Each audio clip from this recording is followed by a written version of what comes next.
Koreans, 韓国人、元気ですか？元気です。韓国で？誰？僕？今の4。韓国語で。元気ですか？韓国語で。大丈夫。難しい質問。難しい。じゃあね。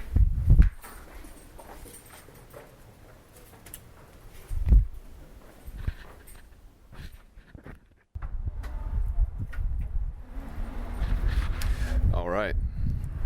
Another beautiful Saturday morning.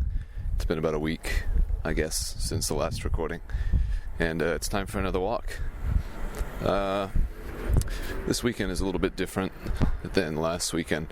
I still want to go out and, I don't know, try to get into nature, but I'm not really wanting to go on a hike, per se. I don't know, it's one of those weeks where the whole thing seems really busy, but when you look back on it, you didn't really do all that much, or maybe I did a lot, but just the amount of busyness I felt wasn't proportional to, I don't know, what was actually done. But regardless, it doesn't really matter. It's Saturday, and I can push all that stuff out of my mind, because wholeheartedly I don't give a shit, but, you know, about things that I have to get done for school and all. But it's like an oppressive kind of weight that is hard to shake during the week. But Saturday I can rightfully give it a little shoulder. I bought a new recorder recently, last night. As a matter of fact, last night was Friday. My friend Todd, who talked about last episode, we had a good conversation. He and I had a good talk, and then Thursday, maybe it was Friday. I think it was Friday. Yeah, it was Friday. I had a good talk with another friend, also from Australia, named Mark, and we were talking, and it was just like this impromptu conversation. It was actually during the QK, our break in between classes, and Mark and I just started talking, and for some reason just, you know, our conversation dipped into like very, very deep topics very, very quickly, and started talking about like existence and humanity, the future, past, evolution, how human traditions are kind of the reason, like, I guess the reason why humans are able to have everything that we do technologically is because we can build upon everything that we've had in the past, and that's a pretty amazing thing, I guess. And it was a really good conversation, and it was just beautifully random and just completely uncalled for. Ohayou gozaimasu. And I just sat there, and I was just wishing so badly that I could have recorded it. My iPad was in the other room with the class, and even if I had my iPad, it would have been a little bit obstructive to the conversation to suddenly try to whip it out, and I'd have to turn it on, open the program, start recording, and then get back into the flow. So after we had that conversation, I was just thinking about how I really wished I had had some way to preserve it. And I just started thinking about like nice handheld recorders that I've seen, like the Zoom, the H Zoom or whatever it is. We used it when shot a movie with Brittany and some of her friends from school. A really shitty movie, probably never see the light of day, and probably not that much of a shame that it won't see the light of day. Wasn't really a fan of it myself, so as of right now, I think the footage is just archived on some hard drive, just rotting. But it was pretty rotten before, so not much further to go for it to become total garbage. But we used this sound recorder to capture the audio when we were making that film, and the audio was just so great, and the device we used to capture it with was so crisp and clear. It'd be a good thing to maybe even record an album with. Like the clarity and just the depth of the sound that it could capture was that good. So thinking on that fact, I realized that if I could have sort of a small, like handheld recorder, I would have something in those moments, like with Mark or with Todd or with anyone, because I think finding those kinds of conversations is sort of my life's blood. Sitting down, and it's almost like an impromptu interview, you know. I mean, I'll give my opinion, but by and large, I just ask questions, and so I'm really, really happy that I bought this little recorder. It fits in my breast pocket. It's extremely light. One drawback is that it uses AAA batteries, and I had thought we had left that epoch of time. I didn't know that batteries like that still even existed. So this thing has a very probably limited battery life. But I thought more about it because at first I was pretty unhappy, and I was afraid also that it didn't have USB capabilities, but it actually does. The thing itself has like a USB. It has the mail stick, so it the actual device itself plugs straight into the computer, which is pretty cool. I like that. And so I'm walking right now. I'm gonna try to cross the street here in a second. I found that the battery thing could actually be sort of a mixed blessing, because although I guess the batteries, the way that they're used is going to be more, it's definitely going to be wasteful and probably not as strong of a battery as if I could just have it like a more current electronic device with its own internal battery. But you know, I thought about it, and if I always have batteries with me, which I'm going to buy some right now, then if it could never really die as long as I have a battery. And that's kind of cool, having extra batteries. I know that if your iPod breaks, or not breaks, but if the battery dies while you're out, you know, that's just sort of tough. For example, if I'm hiking and my MP3 player dies, then there's nothing I can really do. But if I'm hiking with this and making clips and stuff, then if the battery dies, I just put in another. So that's kind of cool. It's a double-edged sword, as most things seem to be. So I'm really, really happy I have this, and this is actually the first real audio that I'm recording with it. And so I'm hoping that the levels are good and that it's not too noisy. I'm still working out some of the I guess the odds and ends and the technical aspects of this thing, whether or not, you know, the mic sensitivity levels are too high, if the wind is making the audio sound muffled. I hope it's not, because it's really not that windy. And if it's making it sound bad already, then that's a bad sign. It'd be impossible to use during windy times. But anyway, I'm giving it a shot. It was about $40, this thing, which is pretty amazing in and of itself, to be able to buy exactly what I wanted for $40, plus go to the grocery store and still have money to buy food. That's pretty cool. So right now, actually I'm gonna take a break real quick and listen to the audio, see how it sounds, come back and talk about what I'm up to today, different thoughts. make it mold style. So it's a good little intro clip. As I said, I'm out walking and it's a nice day. So the day should continue to be nice, and you'll hear from me again soon. Bye.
All right, I just took a little listen to see how it sounded, and it actually sounds really, really good.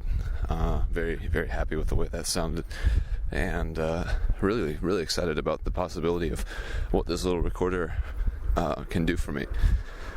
After I had that talk with Mark, I just started thinking about my life and the constant pursuit to do what it is I feel like I'm meant to do and what I'm supposed to do. And those conversations that I have with people, I have them really often, and it can be the first time I ever meet a person, as with the case of when I first met Adetola, who was a girl working at Dannemans, my favorite defunct coffee shop, cafe. We talked the first time we met for about 5 hours, and I knew more about her after those 5 hours. Well, let me rephrase that.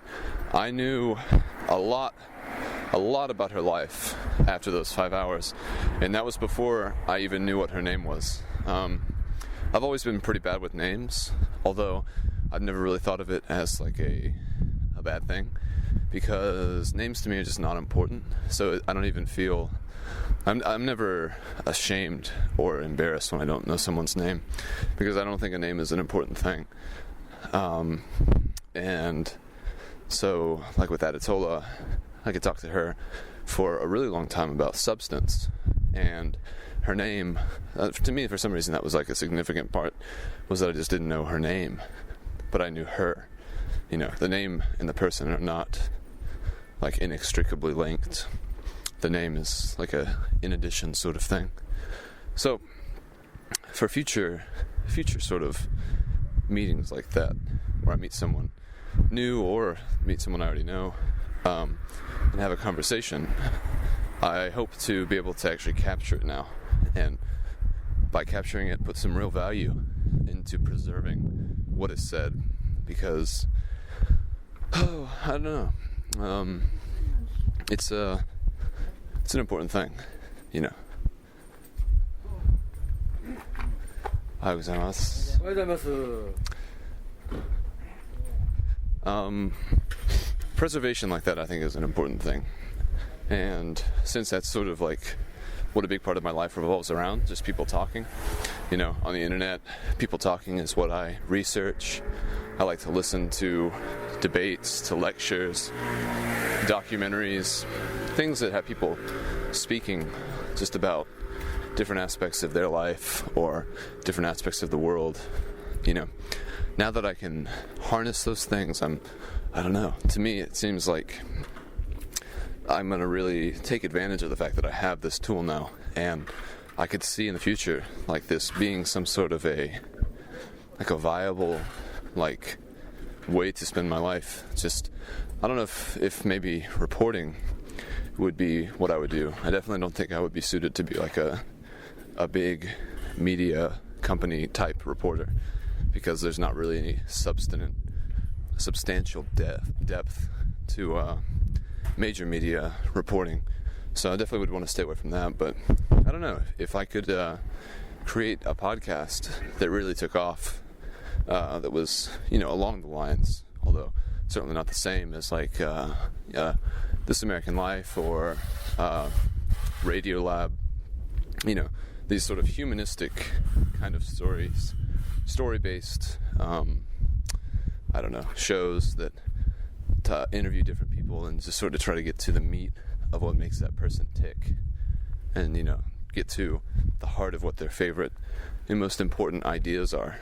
I don't know, I could see myself doing that. I felt really confident with the idea, just because it's such a natural tendency for me to pursue that. And I think the most ironic thing about this problem that people in my generation, and maybe people in previous generations have had as well, but sort of, you know, subverted or suppressed the actual feeling, is that the thing that you're probably most well-suited and probably most well-trained to do with your life is probably the thing that you come to most easily. And you know, with most of my friends, I can see what their like attributes are, and what they could do to really make themselves happy and give themselves meaning. But the things that make us most happy are not always the things that give us the life we might dream about, which seems to usually revolve around you know, acquisition of wealth. I'm walking through a Japanese neighborhood right now on my way to get some purple potato chips and maybe a coffee, and I just came to an intersection. I hear someone practicing piano, and I'm going to try to figure out which house that's coming from and have that sort of background music. Sounds really nice. Let's try to figure this out. Had another point. Getting close to the house. It sounds like a real piano. It doesn't sound like a recording.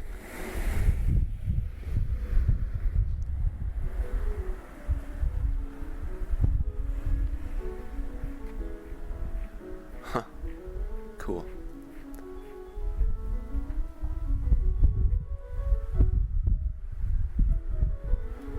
Yeah, that's definitely a person.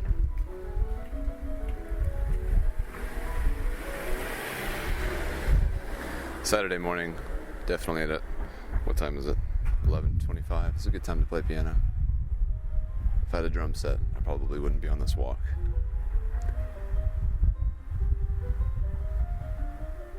I hope this is picking up well. It looks like it is. The levels are jumping. It's pretty loud. This person's pretty good.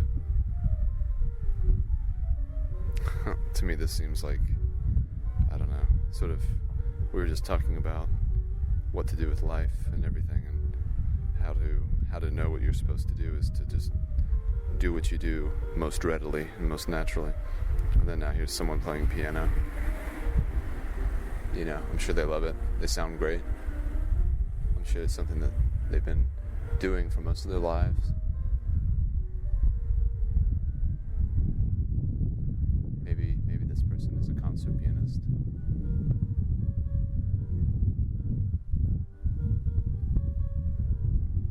Maybe sort of romantic romanticizes the topic that was just being talked about.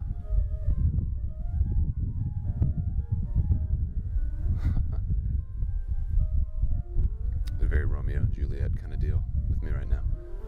The piano is coming from a second story of an apartment, or maybe I guess this is a house, and I'm down on the ground floor looking up, squinting into the sun, admiring its beauty. It's just like Romeo and Juliet. Very, very cool. Definitely gonna head out in a minute, but I don't know. Something about this gives me hope about Japan. Hope for Japan. There's a lot of things about Japan that are fucked up. Obviously, there's a lot of things about the US as well. I'm sure the Venn diagram would be pretty interesting if those two overlapped, but I don't know. There's a hopeful feeling listening to that music. I love how sound works. I walked away from the house and turned a corner, and now it sounds like the piano is coming from a completely different house. It's just bouncing straight off of another building and then hitting my ears, making sort of a, I don't know. It's making a simple angle, maybe a 35-degree angle between the one building that the piano is actually coming out of, hitting another building and then hitting my ears is about a 35-degree transfer of sound. You can visualize that pretty easily. That's pretty amazing. I found that I've been pretty sensitive to sound recently. Just really can tell what direction it's coming from, which I'm sure most people can do, but I've been paying attention to that, which I think is the difference, paying attention to where the sound is coming from and how it's bouncing off of different materials as it hits my ears. So back to the topic of what to do when we are searching for a career. I've also been told several times that I have a great voice, which I think that's definitely a blessing, because when I was younger, my voice was pretty high-pitched and I didn't really like it very much. I was very excited for the dropping of the voice that came with puberty. I was a very avid fan of puberty, and still am to a great degree. I think it's a very, very cool change, and I've always looked forward to each step of it, with very, very anxious anticipation. Just all the new hair that your body gets on your face, elsewhere, just the physical changes. Something about it's just very fun to me. Maybe because I was a big fan of Pokemon, and it's like an evolving of a sort when you go through puberty. A lot of cool sounds out today, but this neighborhood is overall quiet, and given the recording ability of this recorder, it sounds a little redundant to say it like that, but anyway, I think a lot of it's going to get picked up, and I don't know, pay attention to that, listen to what I say, but then, try to get an earful of what it's like to walk around in Japan. It's going to be pretty varied. Actually, this takes me to my next topic, what I'm doing. Today there's a doggy sleeping in the sunlight. Cute little doggy. Hey, doggy. Mad dog. No. Oops. Anyway. I'm walking to one of my favorite rivers, Kawaguchikawa, and I'm going to walk along that river and try to take it all the way to the foot of whatever mountain it comes from. But I don't know, I've talked about how Hachioji is a what's the word? It's a valley, and so it's surrounded by mountains on three sides, and or maybe two sides, I guess, more of a valley. You don't need a third side for that. So I'm going to try to follow my favorite river all the way to the mountain that spawns it, and I'm really looking forward to that. It's like sort of an urban hike, but hopefully will deliver me at the foot of a mountain, but I'm not sure how far it's going to be. These past weekends I've been going pretty far, so if it's a pretty far distance, I don't mind, but if it's like 13 kilometers one way, that's going to be a bit of a problem. I don't want to walk that much, but, you know, we'll see. I have a bunch of music I want to listen to. Joni Mitchell being one.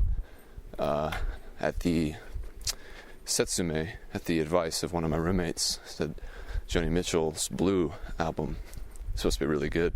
And I like the time period that it's from, late 60s, around the time of the Vietnam War, being at its like height of protest in the United States. And she's a singer-songwriter, so I think it's going to be cool just to hear a woman's perspective from that time in American history, because she's a very articulate woman. She did that song that Sheryl Crow did, a remake of the Paved Paradise and Put Up a Parking Lot. She's the originator of that piece. And I'm looking forward to that. So while I walk along the edge of the river, I plan to listen to that. And I think it'll be cool. Something I've noticed when I hike is that a lot of Japanese people, and perhaps just people in general who hike, have like bells attached to the backpacks and stuff. So not too long ago, I was given this gift basket from the founder of Soka University. And within the gift basket, it had this little like holiday, like kind of, I don't know, a twig and leaf kind of motif to it, like something you would put on your door or something, and every time you open it, a little bell would ring, like Christmassy kind of look to it. And the other day, I thought, I have this keychain now that hangs from my belt loops, so I've never done that before, but I like it because it's a lot more convenient for all the stuff I have, and it doesn't, the things that are on my key ring don't stab my leg anymore. So I have a belt, the bell on there now too. So when I walk, there's like this very faint little jingle. Perhaps you can hear. That's very like soothing to me. Very pleasing. I like the way it sounds. It's just like makes walking, I don't know, more vibrant. Coming to a little bit of a intersection now. I think it might be a little bit more heavily trafficked, but that's okay. First glimpse of a mountain. So that's my plan for today. Kawaguchi Kawa. I'm gonna walk on that. I'm gonna get some potato chips, get something to drink, just get lost for a few hours, think, talk, listen to music. Really looking forward to it. When I realized that I could do that this weekend, I was like very relieved, because I knew I wanted to get out and I knew I wanted to go somewhere, but I didn't necessarily want to go the usual Ekimai route, which is getting a little tired, a little trued, you know, tired and true. It's just I haven't exhausted it, but it's getting close to needing some sort of a fresh pick-me-up. And so this walk will make it nice. It's funny, you go out of your way and get lost for a couple hours going somewhere you don't know, and it really does a lot in the way of refreshing the mundane things that you see every day. You appreciate them a little more every time you go somewhere new, just because that familiarity can be sort of a barrier between enjoying something and it being just sort of a tedium that you have to go through in order to get to where you're going. But when you go somewhere new and you're going through the place and don't really have any memories of it or any sort of connections to it, it's sort of it's nice to come back to that which you are very knowledgeable of. It revives the magic, And I also have my camera with me, and as with most days like this, I definitely plan to turn it into a photo album. So I'm pretty stacked right now. Feeling good. Feeling pretty good. This is the best way to make being alone feel like being with your best friend. It's an artificial friend maker. It's funny because I'm talking into this machine, and it's like talking to another person. Then I take pictures, and that's like another person seeing what I'm seeing. So it really is. I have like a robotic, disembodied friend right now in the form of a audio recorder and a camera. I don't really know how the music fits into that, but I don't know. I sang, so that's still vocalizing. Not really. Well, it's a vocalization. I'm getting to a pretty busy intersection. I'm getting close to the high school that's over here that I've taken pictures of before because it has a astronomical tower, or at least I can only assume it's an astronomical tower with a telescope, which I think is pretty cool. This area gets pretty clear, especially now that it's getting colder. It's not really in Tokyo, so the light pollution is pretty minimal, especially like last night, for example. I was walking to buy this recorder, and the sky was just incredibly clear. It was just like ink black sky, just dotted with stars. And I was walking along Asakawa, a different river that I really like, and just looking up and just really wanted to see a shooting star, and thought that if I focused my attention on the sky for long enough I would see one, but didn't see one. But it was still very, very beautiful, and I enjoyed it a lot, listening to good music, looking up at the sky. It makes the universe feel really big, but like a really big blanket, just very warm and welcoming. So now, here's the noisy street. I think I'm gonna go for now. I'll be at Asakawa soon, or Kawaguchikawa actually, and I'll start recording again from there. I want to talk about my birthday because it was interesting, and just talk about what happened, the events that happened on it. But I don't want to do it with these noises being so great. So I'm gonna take a break, and let you take a break as well, get some more coffee, switch to another room to clean, whatever you might be doing, and I'll be back soon. Bye.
All right, I just stepped out onto Asakawa, to the same spot actually that I was at more or less last week when I talked about the sexualization differences between, I don't know, Japanese and American women. Definitely don't want to talk about that today, but the koi fish are still out in force, just like they were last week.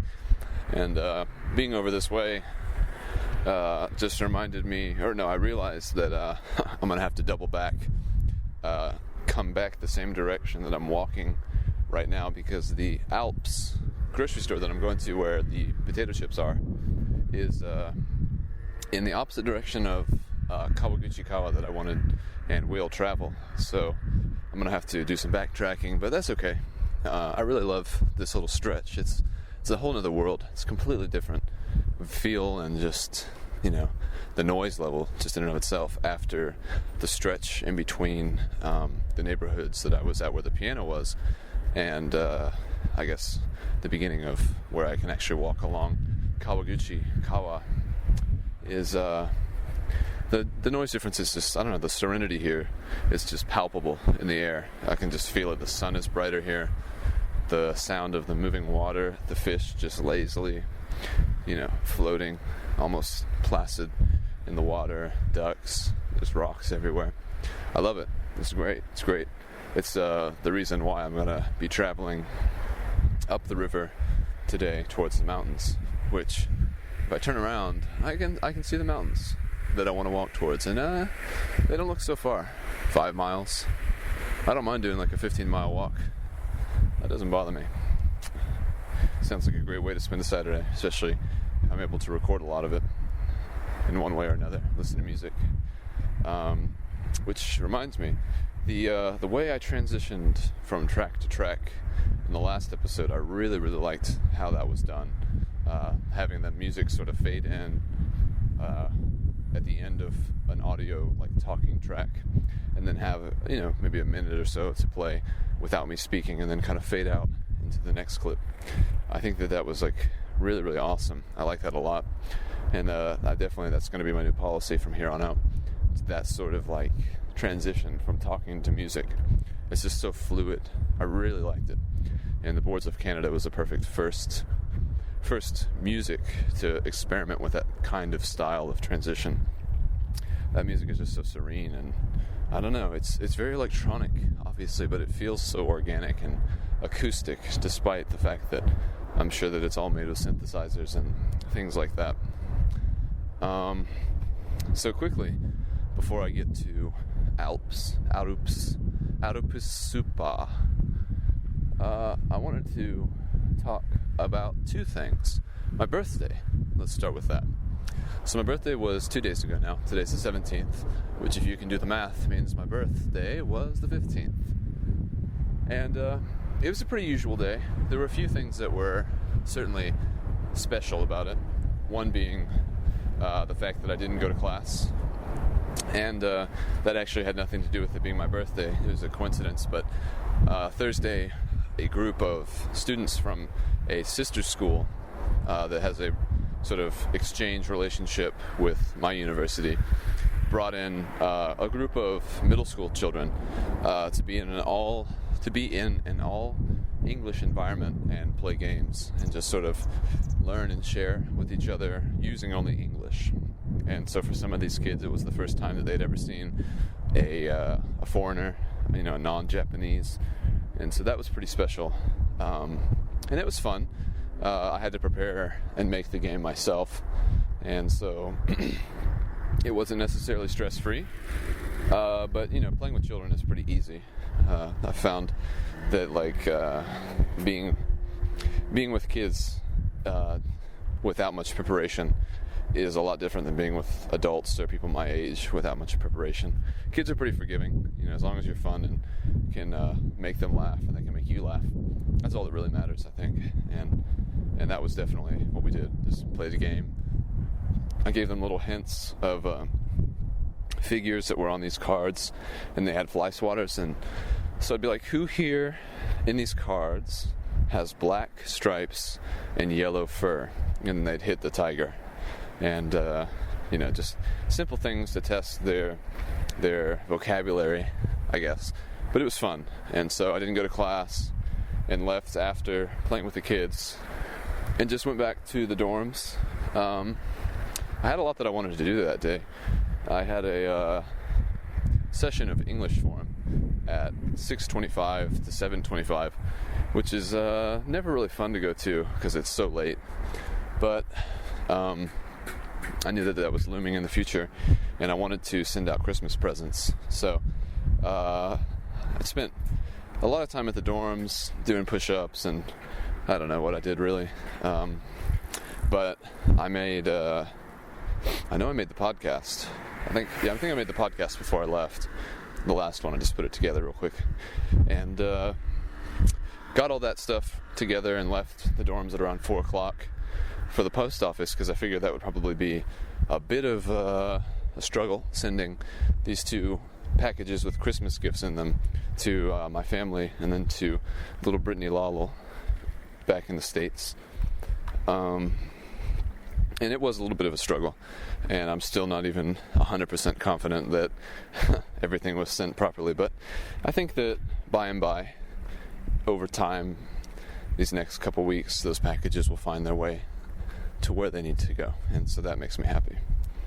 And then after finishing with the presents being shipped, which probably took about an hour or so after getting there, it took an hour just to write all the addresses properly and package everything correctly and pay and all that stuff that goes along with that. And the language barrier, I think, is really what separates an easy post office experience from a difficult one.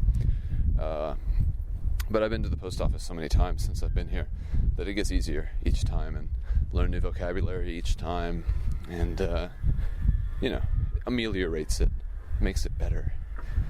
So from there I left and I was walking back towards school, and I had made up my mind to buy a Fleet Foxes ticket, because Fleet Foxes are coming to Tokyo January 20th, which is 8 days before I leave, and it's also the day after grammar final. And so what better way to treat myself on my birthday, I thought, than to buy a ticket to that show, because I'm really into Fleet Foxes right now. I think their new album is really great, and their old ones are really great as well. And so I went after that and went to a gas station, a little convenience store, and bought a ticket to the concert, where it just so happened that a student who comes to my English forums fairly regularly has a part-time job, and so he was able to help me with the little kiosk to buy the ticket, which was very cryptic and all in Japanese with no English help. He helped me with that, and that was nice. And pretty expensive ticket, probably about $70 US, but I really just the money here in Japan is so inconsequential to me. I don't know, it's not the money I'm used to, and whenever I see it, it's just like play stuff, I don't recognize the people on it, I can't read the stuff, it just doesn't seem real. I'm happy that people here accept it, and that I can get things with it, but the gravity of it is just not altogether the same. It feels like play money.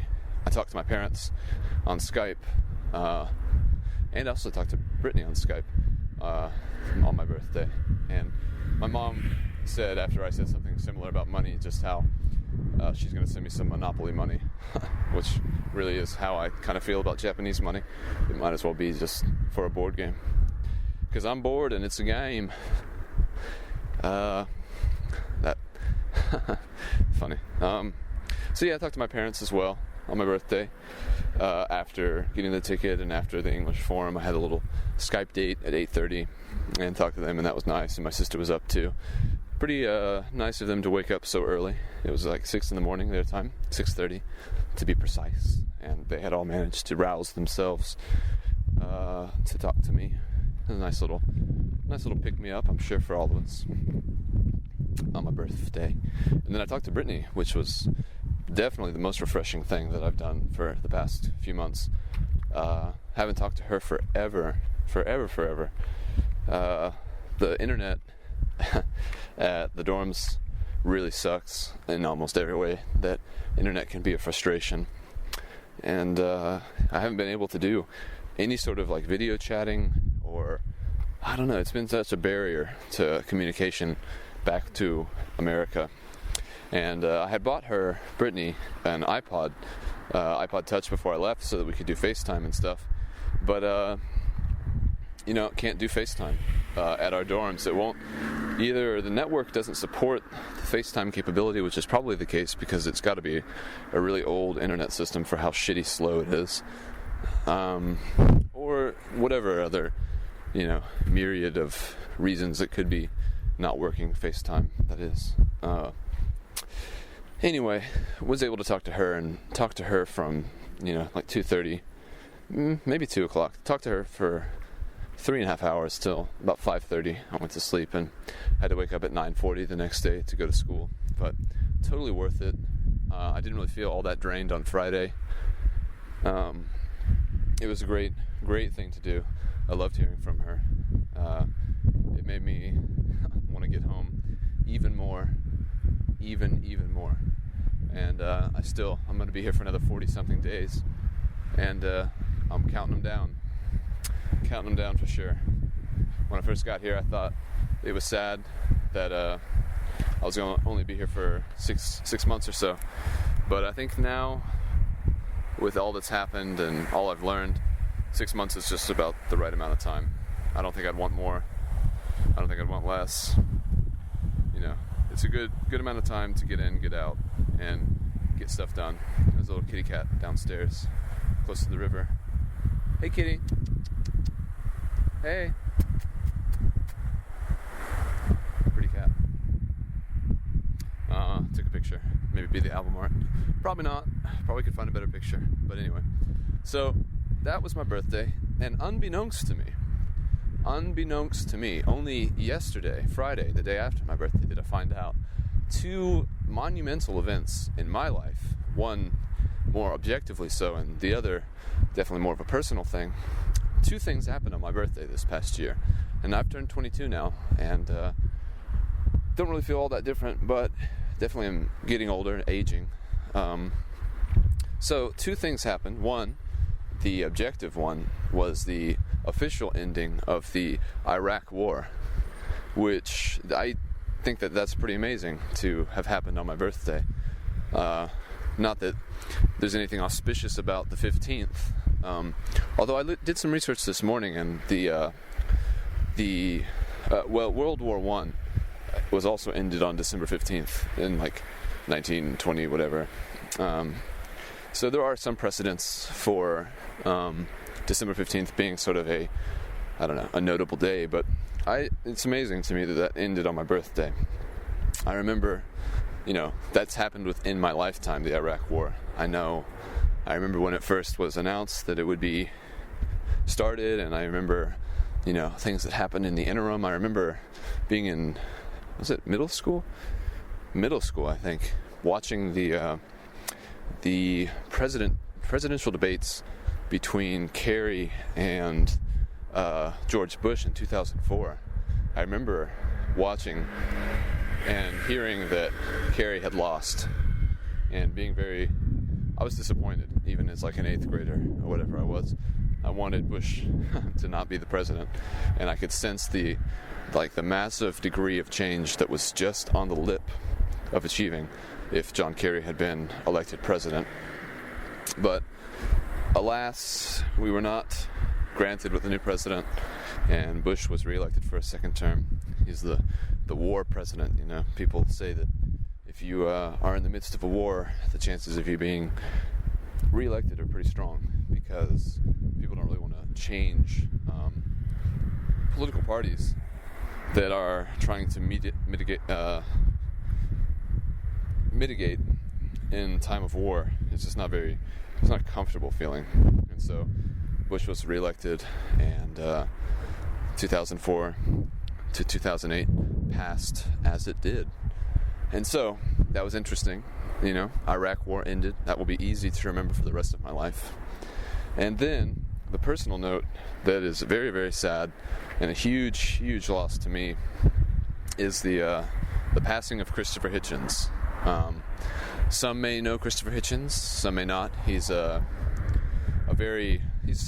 Wikipedia he was described as a prolific columnist, but he's obviously much more than that. He's a man from England that was very, very pro-socialism and very, liberal-minded for much of his youth, and later in life came to be more conservative and democratic in his ways of political thought. And throughout all of this time, all of the ebbs and flows of his political opinion and discourse, he's always been a very hard-lined atheist, and that was how I found him. back in probably 2007 or 6, just through Richard Dawkins' website, most likely. Found him, and I've probably seen every debate that he did from in the 2000s, I think, probably. I've seen a lot of his audio clips. I have several of his books. I own his God Is Not Great book on CD. And in 2008, I think, 2000, maybe late 2009, maybe early 2010, he was doing a book tour for his memoir, Hitch 22. And in the process of going around the country to just talk about his book and discuss it and debate about it, also with, I think, religious people, he was scheduled to do some debates. He was diagnosed with esophageal cancer. And it was a huge surprise to me, although, I mean, he smoked his entire adult life and drank a lot, and he lived a pretty indulgent life. But, you know, to hear about that, to hear that he was sort of knocked down a few pegs health-wise was very shocking.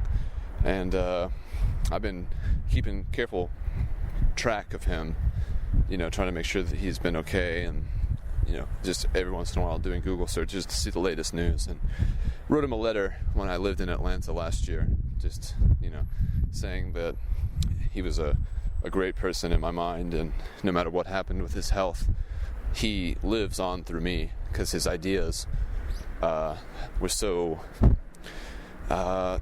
they were so rich and so alive in me.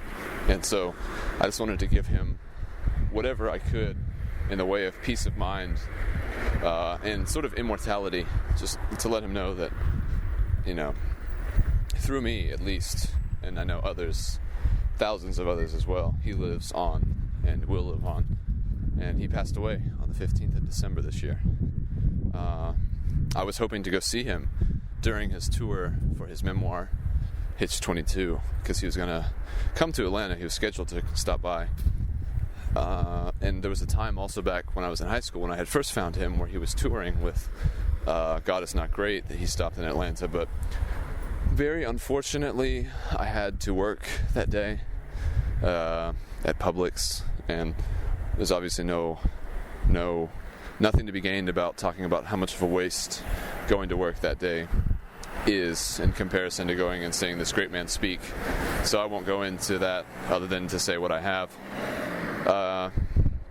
But he passed away. His battle with cancer ended on my birthday. And I can only hope that he was comfortable and with people he loved, and, you know, just went out as well as anyone can in that sort of a situation.